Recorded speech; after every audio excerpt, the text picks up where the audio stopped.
ಆತ್ಮೀಯ H16 news ಅರ್ಥಾತ್ ಹೇ ಸೀತಾರಾಮ್ಗೆ ಸ್ವಾಗತ. ನಾನು ನಿಮ್ಮವ MI ಅಥವಾ ಮಲ್ಲಪ್ಪ ಜೋತವರು. ಆತ್ಮೀಯರೇ, ವಿಶೇಷವಾಗಿ ಈ ದಿನದಿಂದ ಜನ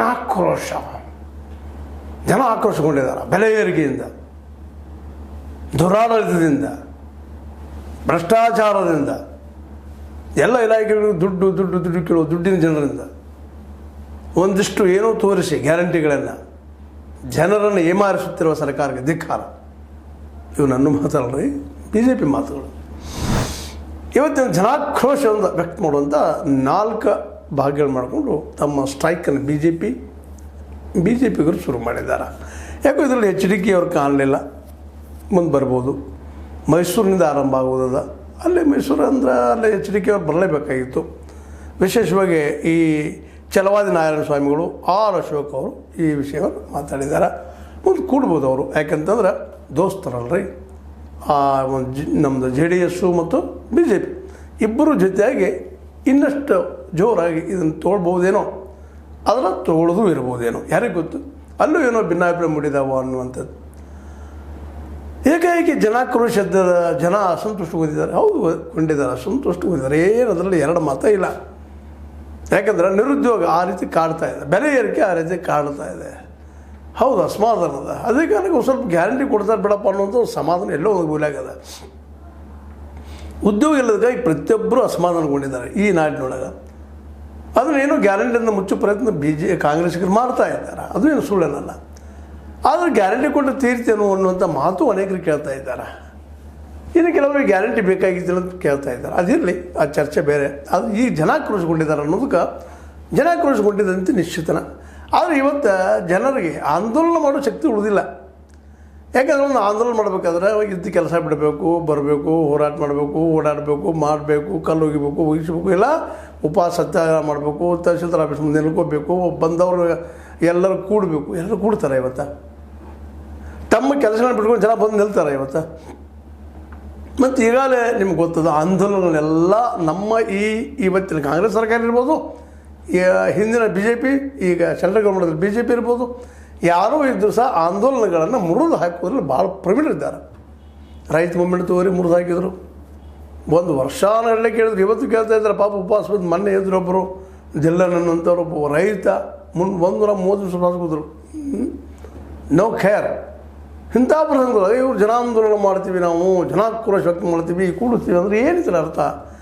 ಜನ ಇವ್ರು ಕರೆದ್ರೆ ಬರ್ತಾರ. ಇವರಿಗೆ ಆ ರೀತಿ ಆಕ್ರೋಶ ಇದ್ದರೂ ಸಹಿತ ಬರ್ಲಿಕ್ಕೆ ಸಾಧ್ಯ ಇಲ್ಲ ಅಂತ. ಯಾಕಂದ್ರೆ ಉಣ್ಲಿಕ್ಕೆ ಒಂದು ಸ್ವಲ್ಪ ಏನೋ ಗ್ಯಾರಂಟಿ ಸಿಗ್ತದೆ, ಮತ್ತೇನೋ ಒಂದು ಸಣ್ಣ ಉದ್ಯೋಗ ಮಾಡಿದ್ರೆ ಇನ್ನೂ ಸ್ವಲ್ಪ ರೊಕ್ಕ ಉಳಿತಾಯ ಆಗ್ತದೆ. ಜನ ಅದನ್ನು ನೋಡ್ತಾ ಇದ್ದಾರೆ.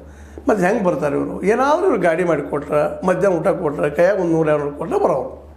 ಇದು ಎಲ್ಲ ಇವತ್ತಿನ ಸಂಘಟನೆಗಳು ನಾವು ಎದ್ದು ಕಾಣುತ್ತಿರೋದು ದೃಶ್ಯಾಸ್ತ್ರ ರಾಜಕೀಯ ಸಂಘಟನೆಗಳಂತೆ. ಅದರಲ್ಲೂ ಚುನಾವಣೆಗಳಲ್ಲಿ ಇವೆಲ್ಲ ಚಟಗಳು ನಮ್ಮ ಜನಕ್ಕೆ ಚಟ ಅಲ್ಲ, ವಾಸ್ತವಗಳನ್ನು ಕಲಿಸಿಬಿಟ್ಟಿದ್ದಾರೆ.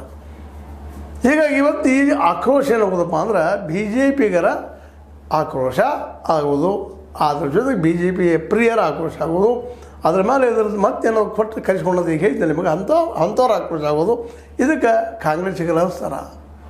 ಮತ್ತು ಕಾಂಗ್ರೆಸ್ಸಿಗರಿಗೂ ಅವರಿಗೂ ಒಂದು ಧಾಳದ ರೀ. ಸೆಂಟ್ರದವ್ರಿಗೆ ಇವರು ಅದರ BJPಗೆ ಅದಾರ. ಏನಮ್ಮ ಟ್ಯಾಕ್ಸ್ ಇದ್ರೆ ಕೊಡೋದು, ಟ್ಯಾಕ್ಸ್ ಅಂಬಿದ್ದು ನಮ್ಮ ಪಾವತಿನ ಇದು ಮಾಡೋದ್ರಿ, ಪಾಲ ಕೊಡೋದ್ರಿ ಅಂತಾರೆ ಅವರು. ಪಾಲ ಕೊಡಲಿ, ನಮ್ಮ ದುಡ್ಡೆಲ್ಲ ಕೊಡ್ತೀವಿ ನಾವು ಇನ್ನೂ. ಮತ್ತಿದು BJP ಎಲ್ಲ ಕಡ್ಕೊಂಡ್ಬಿಡುವಂಥದ್ದು. ಹೌದು ರೀ, ನೀವು ನಮ್ಮ ಪಾಲ ಕೊಟ್ಟಿದ್ದಲ್ಲಿ ನಾವು ಯಾಕೆ ಬೆಲೆ ಏರಿಸ್ತಿದ್ವಿ ರೀ? ನೀವು ಸೆಂಟ್ರಲ್ ಏರಿಸಿದ್ರಿ, ಎಲ್ಲ ವಸ್ತುಗಳ ಬೆಲೆ ಏರಿಸಿದ್ರಿ, ನಾವು ಏರಿಸಿದ್ದೆಷ್ಟು ಅಂತೇಳಿ ಇವರು ಪ್ರತಿವಾದ ಹುಡುಗಿ ಇಲ್ಲಿ ಅವಕಾಶಗಳಿದ್ದಾರೆ. ಈಗ ಆಲ್ರೆಡಿ ಈ ನಮ್ಮ ಅಶೋಕ್ ಅವ್ರ ಮಾತಿಗೆ ಉತ್ತರ ಕೊಟ್ಟಿದ್ದಾರೆ DK ಶಿವಕುಮಾರ್ ಅವರು. ರಾಜ್ಯದಲ್ಲಿ ಬೆಲೆ ಏರಿಕೆ, ಮುಸ್ಲಿಂ ತುಷ್ಟೀಕರಣ ಹೆಚ್ಚಾಗಿದೆ, ವಿರೋಧ ಪಕ್ಷದ ಕಾರ್ಯಕರ್ತರ ಮೇಲೆ ದಬ್ಬಾಳಿಕೆ ನಡೆಯುತ್ತಿದೆ. ಇವೆಲ್ಲದರ ವಿರುದ್ಧ ನಮ್ಮ ಜನಾಕ್ರೋಶ ವಿನಯ್ ಸೋಮಯ್ಯ ಅವರು ಉಪಯೋಗ ಮಾಡ್ತಾ ಇದ್ದಾರೆ. ಮೊನ್ನೆ ಪಾಪ ಆತ್ಮಹತ್ಯೆ ಮಾಡ್ಕೊಂಡು ಯಾವ ಕಾರಣ ಏನು ಇನ್ವೆಸ್ಟಿಗೇಷನ್ ನಡೀತಾ ಇದೆ, ನೋಡೋಣ ಅದೇನಾಗ್ಬೋದು ಏನಿಲ್ಲ ಅಂತೇಳಿ ಅದನ್ನು ಕಾಂಗ್ರೆಸ್ಸಿಗರು ಅಲ್ಲಗಳಿತಾ ಇದ್ದಾರೆ. ಆ ಮಾತು ಬೇರೆ. ಇದು BJPಗೆ ಬರೆದಂಥದ್ದು, ಯಾರೂ ಮಾಡಿದಂಥದ್ದು ನಡೆದಂಥದ್ದು. ಈ ಪೊಲೀಸರು ಎನ್ಕ್ವೈರಿ ನಡೆಸಿದ್ದಾರೆ, ಆ ರಿಪೋರ್ಟ್ ಬರ್ತದೆ, ನಾವು ರೆಡಿ ಇದ್ದೀವಿ ಅಂತ ಕಾಂಗ್ರೆಸ್ಸಿಗರಲ್ಲಿ ಹೇಳ್ತಾ ಇದ್ದಾರೆ. ಅಂದರೆ ವಿನಯ್ ಸೋಮಯ್ಯರ ಸಾವನ್ನು ಏನೋ ಮಾಡಿ ರಾಜಕೀಯವಾಗಿ ಮುಗಿಸ್ಬಿಡೋರು ಅವರು ಇವರು ಕೂಡ. ನಿಜದ ಘಟನೆ ಏನಾಗಿದೆ ಜನಕ್ಕೆ ಬರಲಿಕ್ಕೆ ಸಾಧ್ಯ ಇಲ್ಲೇನೋ ಅನ್ನಿಸ್ತದೆ. ಇರಲಿ, ಅದೊಂದು ಕಡೆ ಇರಲಿ. ಈ ಜನಾಕ್ರೋಶಕ್ಕೆ ಕಾಂಗ್ರೆಸ್ಸಿಗರ ರೀತಿ ಉತ್ತರ ಈ ರೀತಿ ಹೇಳಿದಕ್ಕೆ ಅಶೋಕ್ ಅವ್ರು ಹೇಳಿದಕ್ಕಾಗಿ DK ಶಿವಕುಮಾರ್ ಅವರು ಸಾಮಾನ್ಯ ಹೇಳಿ ಅವರು ಜೋರು ಬಾಯಿ ಮಾಡಿ ಹೇಳಿದರು. ತಮ್ಮ ಅಸ್ತಿತ್ವ ತೋರಿಸಿಕೊಳ್ಳಲು ವಿರೋಧ ಪಕ್ಷದವರು ಜನಾಕ್ರೋಶ ಯಾತ್ರೆ ಮಾಡುತ್ತಿದ್ದಾರೆ. ತಾವು ಮದುವೆ ಜೀವಂತ ತೋರಿಸುವ ಮಾಡಲಿಕ್ಕೆ ಜನರಿಗೆ ಆಕ್ರೋಶವಿಲ್ಲ. ಅವ್ರಿಗೆ ಗ್ಯಾರಂಟಿಗಳಿಂದ ನೆಮ್ಮದಿ ಸಿಕ್ಕಿದೆ. ಗ್ಯಾರಂಟಿ ನೆಮ್ಮದಿ ಕೊಟ್ಟಿದ್ದವರು ಇವರು ಡಿ ಕೆ ಶಿವಕುಮಾರ್ ಅವರು ಹೇಳ್ಕೊಳ್ತಾರೆ. ಈಗ ನೋಡಿ, ನಿಧಾನಕ್ಕೆ ಭಾಳ ಸೂಕ್ಷ್ಮವಾಗಿ ಗಮನಿಸುವಂಥದ್ದು. ವಿರೋಧಿಗಳಿಗೆ ಉತ್ತರ ಕೊಡೋದು ಡಿ ಕೆ ಶಿವಕುಮಾರ್ ಅವ್ರು ಮುಂದೆ ಬರ್ತಾ ಇದ್ದಾರೆ. ನೇತೃತ್ವ ನಿಧಾನಕ್ಕೆ ಡಿ ಕೆ ಶಿವಕುಮಾರ್ ಅವರು ತೆಗೆದುಕೊಳ್ತಾ ಇದ್ದಾರೆ. ಅಲ್ಲೇ ನಮ್ಮ ಈ ಯಡಿಯೂರಪ್ಪನವರು ಈ ಮೂವ್ಮೆಂಟ್ ಮಾಡಲಿಕ್ಕೆ ಶುರು ಮಾಡಿದ್ದಾರೆ. ನಾವು ಅವರು ಮತ್ತು ತಮ್ಮ ಮಗ ಕೊಡ್ಕೊಂಡು. ಯಾಕೆಂದ್ರೆ ಇಬ್ಬರಿಗೂ ಇಲ್ಲಿ ಏನದಪ್ಪ ಅಂದ್ರೆ ರಾಜಕೀಯ ಲಾಭ ಮಾಡ್ಕೊಳ್ಳೋ ದೃಷ್ಟಿಕೋನಗಳಿದ್ದಾವೆ. ಮೊದಲನೇದಾಗಿ ಡಿ ಕೆ ಶಿವಕುಮಾರ್ ಅವರು ಸಿದ್ದರಾಮಯ್ಯ ನಂತರ ಯಾರು ಅನ್ನೋ ಉತ್ತರ ಹುಡುಕುವಂಥ ಕೆಲಸ ಮಾಡ್ತಾ ಇದ್ದಾರೆ. ನಾನು ಇದ್ದೀನಪ್ಪ ಇಲ್ಲ, ಇನ್ನಾರು ಇಲ್ಲ ಅನ್ನುವಂಥದ್ದು. ಯಾಕೆಂದ್ರೆ ಈ ಮೂಮೆಂಟ್ಗಳೆಲ್ಲ ಮುಂದಾಳತ್ವ ವಹಿಸಿದ್ರೆ ಸಹಜವಾಗಿ ನೇತೃತ್ವ ಬಂದು ಬಿಡ್ತದೆ. ಅದು ಆ ದಿಶೆಯಲ್ಲಿ ಅವ್ರು ಲೆಕ್ಕ ಹಾಕಿದ್ದಾರೆ. ಯಾಕಂದ್ರೆ ತಮ್ಮ ಕಾಂಗ್ರೆಸ್ಸಿನ ತಮ್ಮ ವಿರೋಧಿಗಳನ್ನು ಹಣಿವು ಲೆಕ್ಕ. ಅದರಲ್ಲೂ ಸತೀಶ್ ಜಾರಕಿಹೊಳಿ ಅಂತ ನೇರವಾಗಿ ಕದನ ಕಳೆದು ಬಿಟ್ಟಿದ್ದಾರೆ. ನಾನಾ ಮುಖ್ಯಮಂತ್ರಿ ಅಂತೇಳಿ, ಮುಖ್ಯಮಂತ್ರಿ ಸ್ಪರ್ಧೆ ಅಂತೇಳಿ ಒಂದು ವೇಳೆ 2.5 ವರ್ಷಕ್ಕೆ ಸಿದ್ದರಾಮಯ್ಯ ಇಳಿದು ಬಂದು ನಾನಾ ಮುಖ್ಯಮಂತ್ರಿ ಅಂತ ಹೇಳುವಂಥ ಪ್ರಸಂಗ. ಅದಕ್ಕಾಗಿ ಡಿ ಕೆ ಶಿವಕುಮಾರ್ ಅವರು ರಭಸಲೆ ಬರ್ತಾ ಇದ್ದಾರೆ. ಅದೇ ಕಾರಣ ಅಲ್ಲೂ ಹಂಗೆ ಅಧ್ಯಕ್ಷ ಸ್ಥಾನ ಸ್ವಲ್ಪ ತಿಕ್ಕಾಟ ನಡೆದದ. ಆ ತಿಕ್ಕಾಟವನ್ನು ಮುರಿಸುವಾಗ ವಿಜಯೇಂದ್ರ ಅವರು ಈ ಮೂಮೆಂಟ್ನ ಶುರು ಮಾಡಿದ್ದಾರೆ. ಅಲ್ಲಿ 14 ಬೆನ್ನ ಹತ್ತಿ ಬಿಟ್ಟಿದ್ದಾರೆ ಬಿ ಜೆ ಪಿಗೆ. ಹೊಂದಾಣಿಕೆ ರಾಜಕಾರಣ, ಭ್ರಷ್ಟಾಚಾರ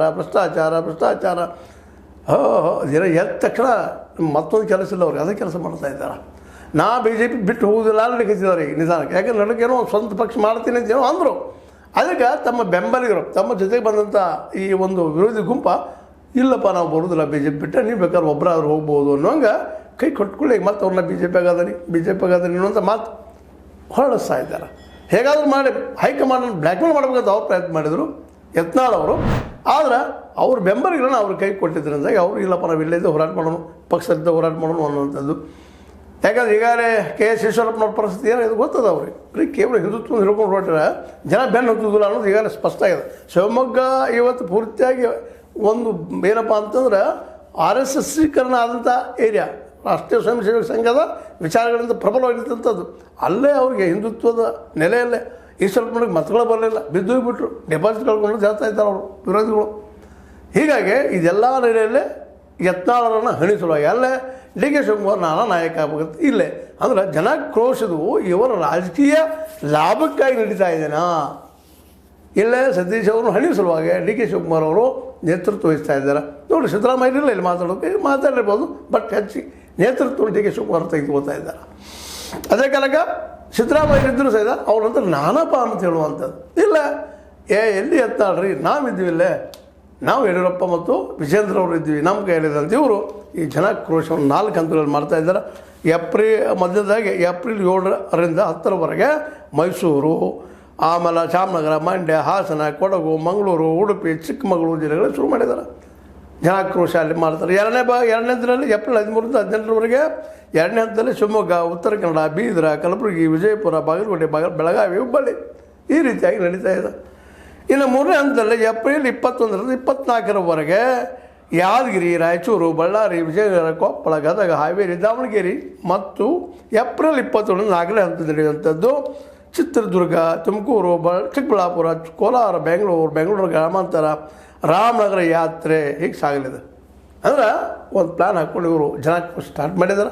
ಇವೆರಡರಿಂದಲೂ ಜನಾಕ್ರೋಶ ವಿರೋಧ ಮಾಡೋದರಲ್ಲಿ, ಜನಾಕ್ರೋಶನ ಬೆಂಬಲಿಸೋದ್ರಲ್ಲಿ, ಎರಡರಲ್ಲಿ ರಾಜಕೀಯದ ಕಾಂಗ್ರೆಸ್ನಲ್ಲೇ ಡಿ ಕೆ ವರ್ಸಸ್ ಸತೀಶ್ ಅವರು ನಡೆದ, ಸಿದ್ದರಾಮಯ್ಯನಂತ ನಾನಪ್ಪ ಅನ್ನುವಂಥ ಹೋರಾಟ ನಡೆದದ.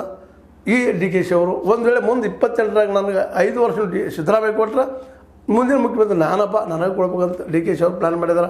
ಅದಕ್ಕಾಗಿ ಇವರು ಸತೀಶ್ ಅವರು ಪ್ಲ್ಯಾನ್ ನಡೆಸಿದ್ದಾರೆ. ಇದು ಇಲ್ಲಿ ಒಳ ಜಗಳ.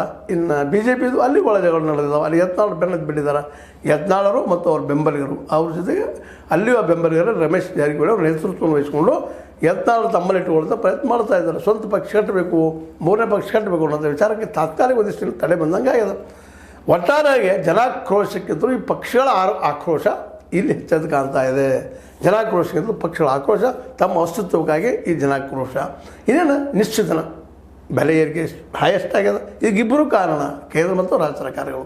ಸಿದ್ದರಾಮಯ್ಯರು ಕಾರಣ, ಜೊತೆಗೆ ನಮ್ಮ ಮೋದಿಯವರು ಕಾರಣ. ಹೀಗಾಗಿ ಇವು ಏನು ಜನಾಕ್ರೋಶ ಬಿ ಜೆ ಪಿ ಮಾಡಲಿಕ್ಕೆ ಹೊರಟದ, ಇದೊಂದು ರಾಜಕೀಯ ತಂತ್ರ, ಪ್ರತಿತಂತ್ರ ಅಂತ ಮಾತ್ರ ಹೇಳ್ಬೋದು. ಇನ್ನು ಜನರ ಆಕ್ರೋಶ ಅದು ಜನ ಇದರಲ್ಲಿ ಎಷ್ಟು ಮಟ್ಟಿಗೆ ಭಾಗವಹಿಸ್ತಾರೆ, ಏನು ಬಾಡಿಗೆ ಜನ ಬರ್ತಾರೋ ಅದು ನಿಜವಾಗಿಯೂ ಜನ ಇದರಲ್ಲಿ ಕೂಡ್ತಾರೋ ಅನ್ನೋದನ್ನು ಮುಂದಿನ ದಿನದಲ್ಲಿ ನೋಡೋಣ ಅಂತ ಹೇಳ್ತಾ ನಿಮಗೆ ಲೈಕ್ ಆಗಿರ್ಬೋದು ಲೈಕ್ ಮಾಡಿ ಶೇರ್ ಮಾಡಿ ಕಮೆಂಟ್ ಮಾಡಿ ಜೊತೆಗೆ ಸಬ್ಸ್ಕ್ರೈಬ್ ಆಗೋದು ನಿಲ್ಲಿಸಕ್ಕೆ ಹೋಗಬೇಡ್ರಿ. L60 ನ್ಯೂಸ್ ಅರ್ಥಾತ್ ಹೇ ಸೀತಾರಾಮ ಸತ್ಯದ ಕೈಗಳಲ್ಲಿ ವಂದನೆಗಳು.